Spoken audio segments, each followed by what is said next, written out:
Chapter 4. The Killing of Shaktasur and Trinavarth. At the age of 3 months, Krishna rolled over and crawled out of the house. To commemorate this event, Yashoda observed a special ceremony. The elderly gopis, looking like creepers of material affection, felt intoxicated with bliss by taking part in this function. It seems this pleasure came as a result of their previous piety. Since the gopis' hearts overflowed with compassion, they always observed auspicious rituals for the satisfaction and protection of Krishna. All the Vrajvasis anxiously rushed to see Krishna. The arrival of the splendidly dressed elderly gopis greatly enhanced the joyous atmosphere of the festival. Yashoda and other gopis smeared oil on Krishna's body to celebrate the auspicious occasion of his leaving home for the first time to crawl about his hands and knees. Mridangas played melodiously while Yashoda bathed her son and honored the guests. Krishna Kumar looked extremely beautiful after his auspicious bath and the application of kajal to his lotus eyes. Vrajeshwari Yashoda pleased all her relatives by performing the traditional family rituals. Vrajraj Nanda also relished boundless happiness during the festival. As an expert in domestic affairs, Rohini remembered her husband and distributed charity to all the guests. Afterwards, Yashoda put Krishna to rest on a soft mattress, which was whiter than powdered camphor, in an ornately decorated cradle which she placed under a handcart. Mother Yashoda worshipped the guests while Krishna rested peacefully.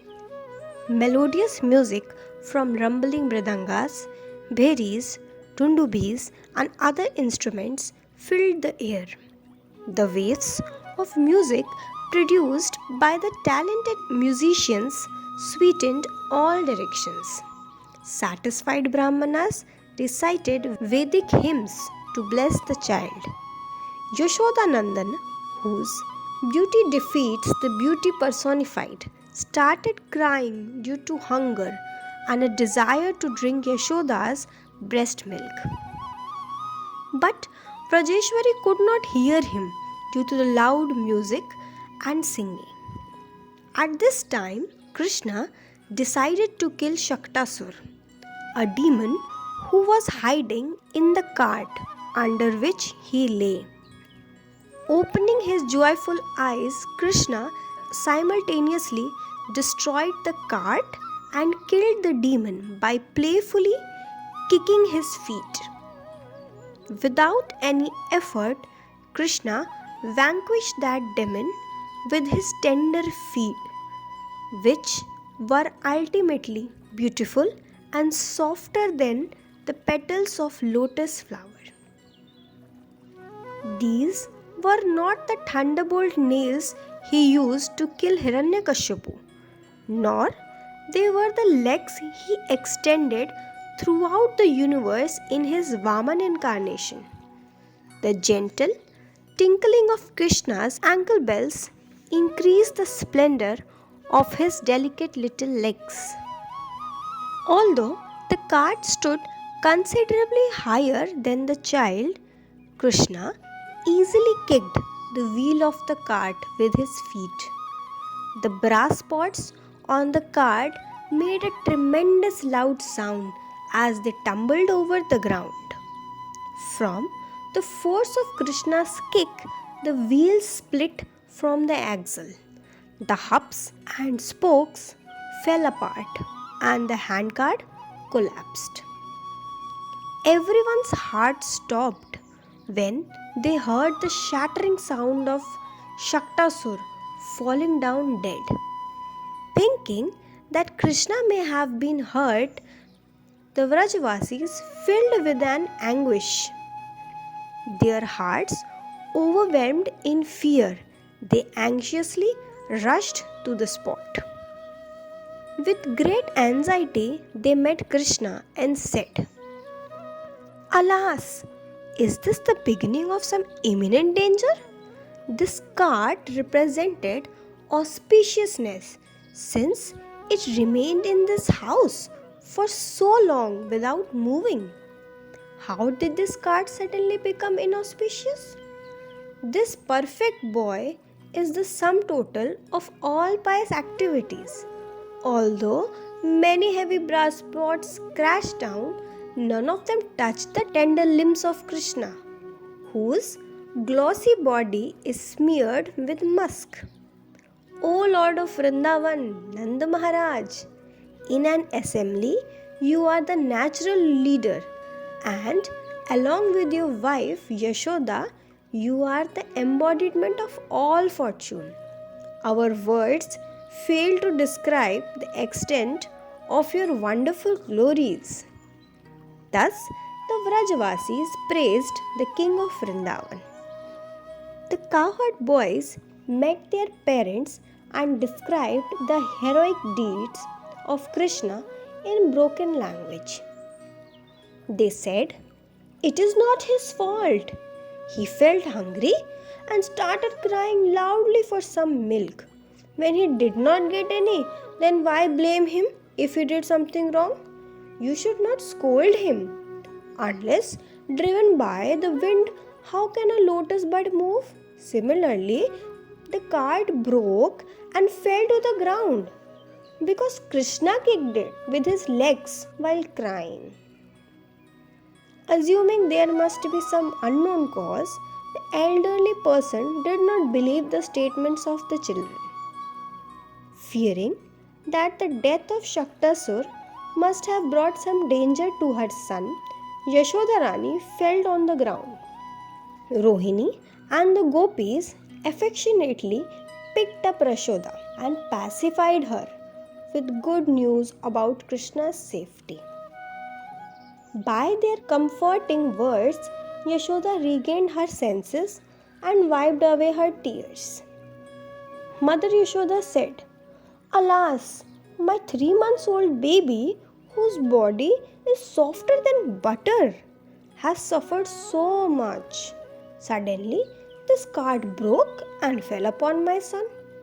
Since my heart did not stop upon hearing about this, it must be harder than a thunderbolt.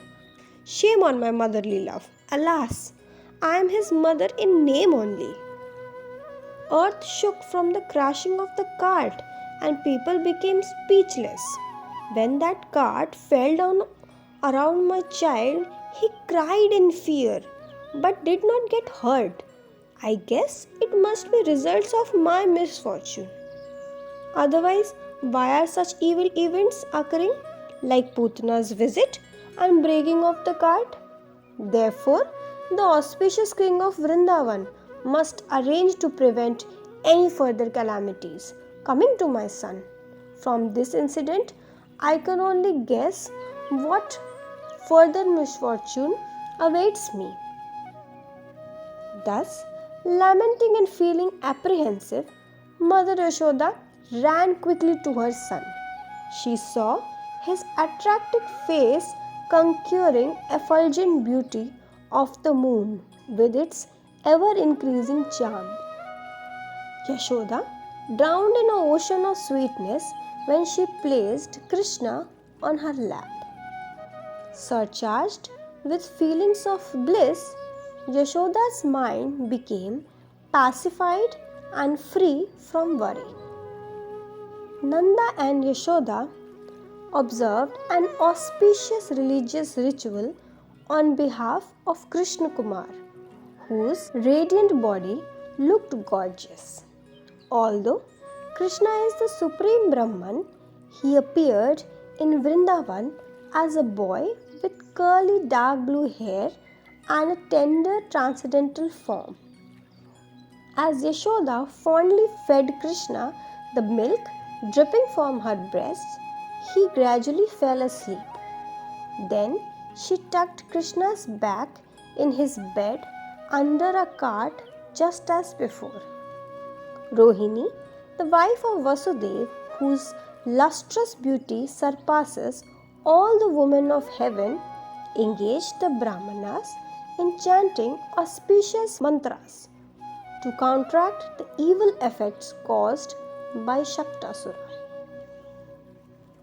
Trinavat demon vanquished. One blissful day during Krishna's first year, Yashoda lifted up her resplendent jewel-like son while passing through the main chamber of the palace. She lovingly fondled and caressed him. With his perfect intelligence, Krishna immediately perceived some danger. Employing his Yogamaya potency, Krishna decided to reveal an ecstatic childhood pastime to show compassion to those rotting in the material world. Thinking thus, Krishna made his body so heavy that he forced his mother to set him down. Mother Yashoda, who is worshipable by all the three worlds, suddenly felt very tired from carrying her heavy son. As a creeper hangs down from the weight of ripened fruits, similarly, Mother Yashoda bent over from the heavy weight of her maternal affection. Afraid of dropping her beloved son, Yashoda carefully sat Krishna down. By the sweet will of Lord, Yogamaya influenced Yashoda's mind. Without the slightest worry, she left Krishna alone outside the house and went inside to perform other domestic duties. Mother Yashoda had no idea that she had left Krishna in a dangerous position. Yashoda's bewilderment had no other apparent cause than the all-powerful manifestation of her son's majesty. Realizing her mistake upon entering the house, Yashoda quickly ran back to get Krishna. Meanwhile, a demon named Trinavat descended upon Vrindavan. Taking the form of a huge cyclone, he terrorized all people and animals. The whirlwind created by the demon seemed like an exhalation of hot breath from the wives of thousands of snakes burning in separation from their husbands.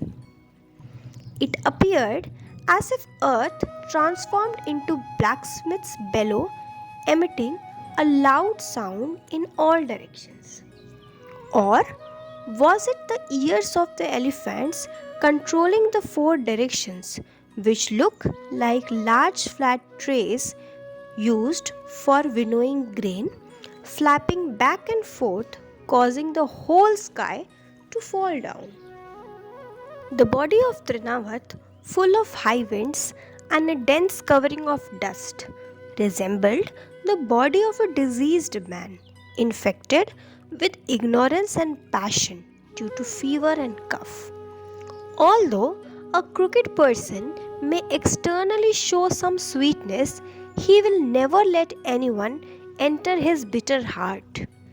Just as excessive wine drinking covers the intelligence and makes one go crazy, Trinavat covered all directions with dense darkness.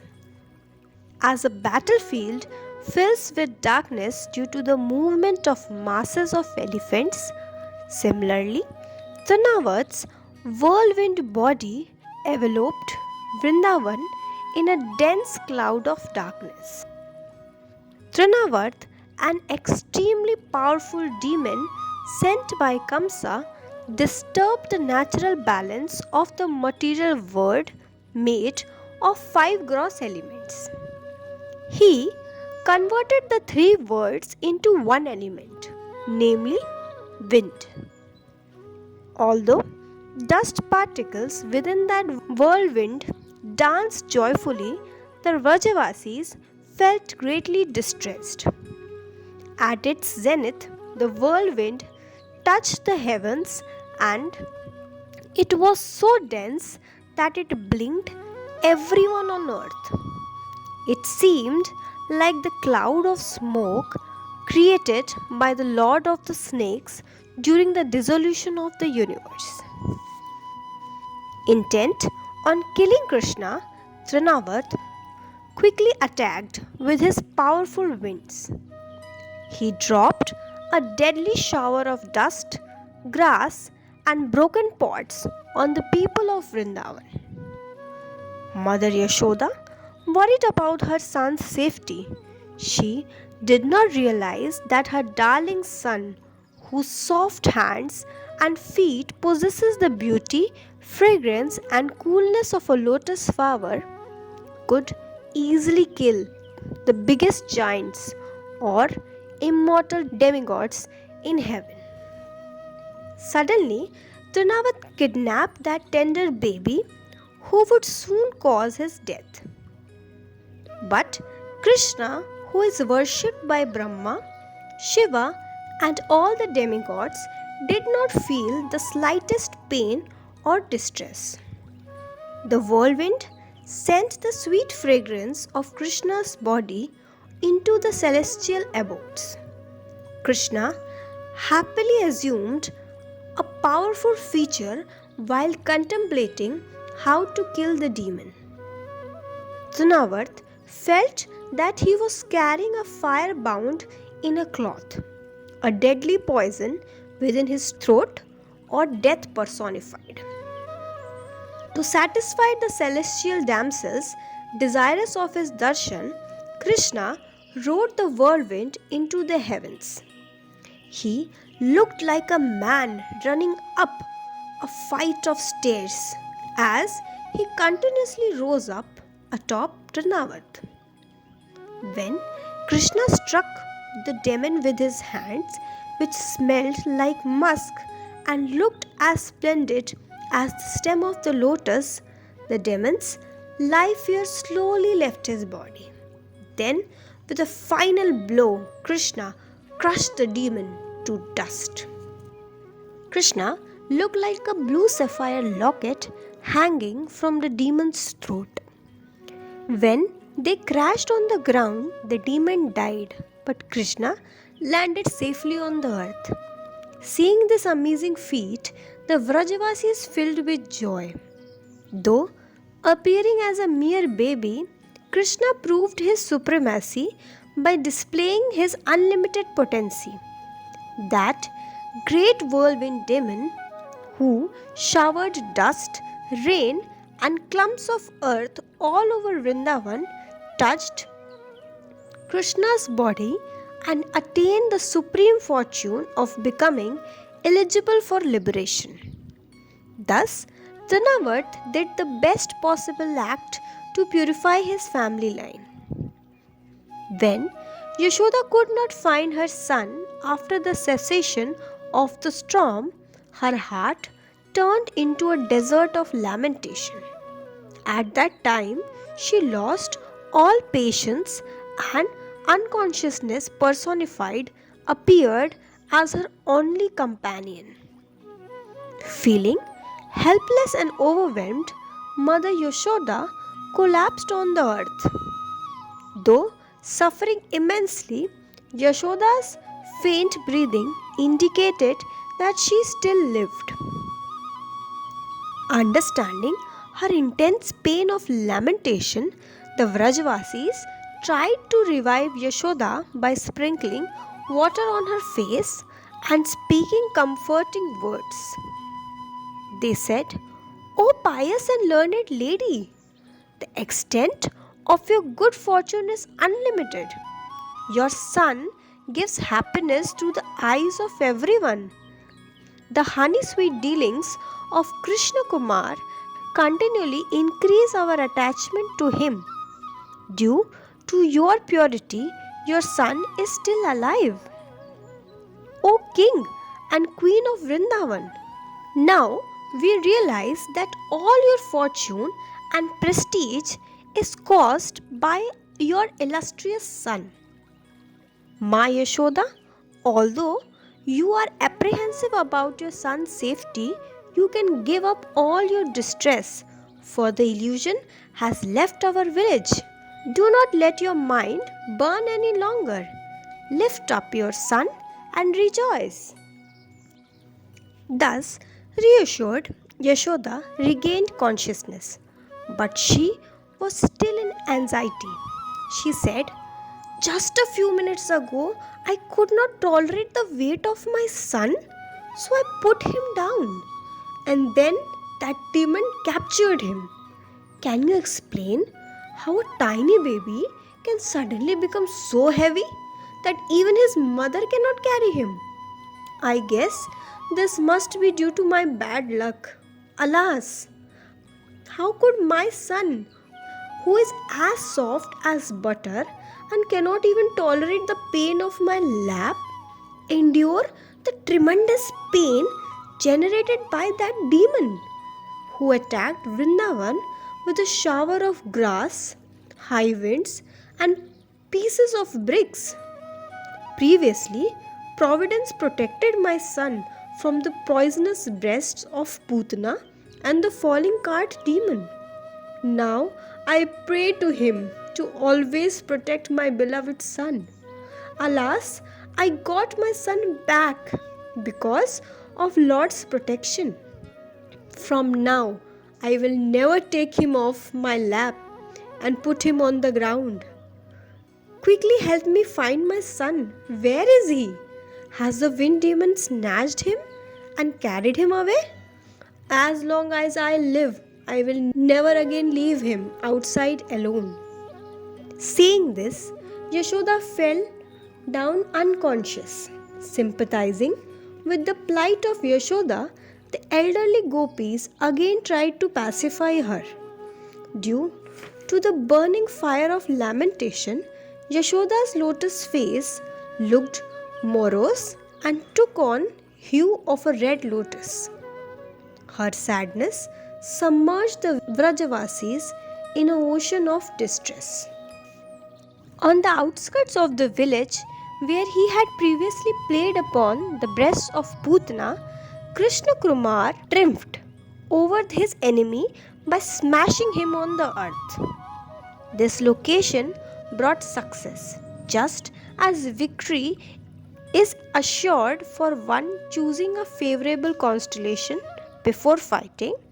While vanquishing that demon, Krishna, the greatest of all relishers, looked like a blossoming Aparijita flower amidst a garden of thorns, or a blue lotus rising above a lake choked with tall reeds, or a small shining lamp atop a dense cloud of darkness. Krishna stood as the embodiment of transcendental knowledge amidst an ocean of ignorance. He resembled a river of nectar flowing in a desert, or a flower of personified bliss atop a tree of misery. Seeing the beautiful blue baby in a safe position, the crowds gradually dispersed. One person commented, "This low class, faithless demon has kept the demigods from blessing us with their association. Taking the form of a whirlwind, he prevented all auspicious acts and tortured Mother Earth. Finally, he destroyed himself by the reaction of his heinous sin of attempting to kidnap the Prince of Vrindavan. Since he did even have enough piety to approach Krishna's house, he died outside of the town instead." Someone else said, "Oh, look at this boy. He is eternal Param Brahman and the Supreme Personality of Godhead. The effulgence of his unlimited opulence is always expanding. He is an invincible razor-sharp sword, annihilating the Asuric kings with his awesome power. From the very beginning, Krishna established the glories of his name by killing Putana demon. It is he who freed everyone from the distress by destroying Shaktasur. He also demolished the demon who terrorized the three worlds. Another Rajavasi said, like King Indra, Nanda Maharaj must have performed severe austerities and done many good deeds to acquire such vast piety. As a result, Nanda received a boon that enabled his son to defeat formidable asuras like Putana and other. There is no other way to explain how all these demons met their death.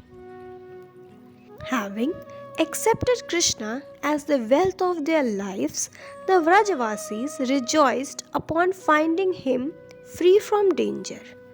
Picking him up in their loving arms, they carried Krishna into Yashoda's inner chambers. The atmosphere filled with the happy news of Krishna's well-being. Witnessing the pleasure of Vrajavasis also brought waves of bliss to the mind of Asurari, Krishna, the destroyer of the demons. Observing the joyful pastime of Krishna, the elderly gopis smiled and said, Hey Bhagavati, you are worshipable by everyone in this world. Due to your good fortune, your son is now safe and happy. Such reassuring words greatly pleased the mind of Yashoda. When rain clouds forcefully poured water on the burnt out forest, a fresh abundance of life reappears to beautify that forest with elegance and contentment. In a similar way, Yashoda looked refreshed and beautiful upon regaining her beloved son. Though happy, Yashoda felt somewhat anxious and confused by the unusual event. In this state of bewilderment, she said, Where is he? Where is he? Compassionately taking charge of the Yashoda, the Vrajavasis gradually nursed her back to consciousness. At that time, Yashoda's eyes looked like a pair of lotus flowers moistened with cool drops of dew. Her name, fame, and position surpass everyone in the creation. Waking from her trance, Yashoda stood up and drowned in an ocean of joy upon beholding her attractive son. Other ladies glorified Krishna Kumar. Hey Krishna, hey Krishna! A dying man receives new life by taking Sanjeevani Rasa. Similarly, Yashoda, who nearly died in separation, revived upon meeting her dearest son Krishna. She felt she had retrieved an invaluable lost treasure. Sitting Krishna on her lap, she lovingly gazed at him with unblinking eyes. But being only semi-conscious, Yashoda could not relish the full bliss of Krishna's direct association. As her sleeping senses awoke in the service of her beloved son, she said, "Oh darling, from the time of your birth, you have caused so much trouble to your mother. Of course, this is not your fault, so how can I blame you? I am the only one who left you outside and unprotected. This shows my heart is dry as wood, and therefore I qualify as your mother in name only. But since I am known as your mother, you have never treated me cruelly. Although that demon kidnapped you, because of your innocence, you somehow escaped and returned. Oh my beloved, Your love for me is unprecedented and transcendental. I should be punished for my grave mistake. Out of intense motherly affection, Mother Yashoda suckled Krishna with her breast milk and put him to rest. Although appearing in a human form to act as a son of Yashoda, Krishna Kumar eternally exists as the personification of transcendental bliss.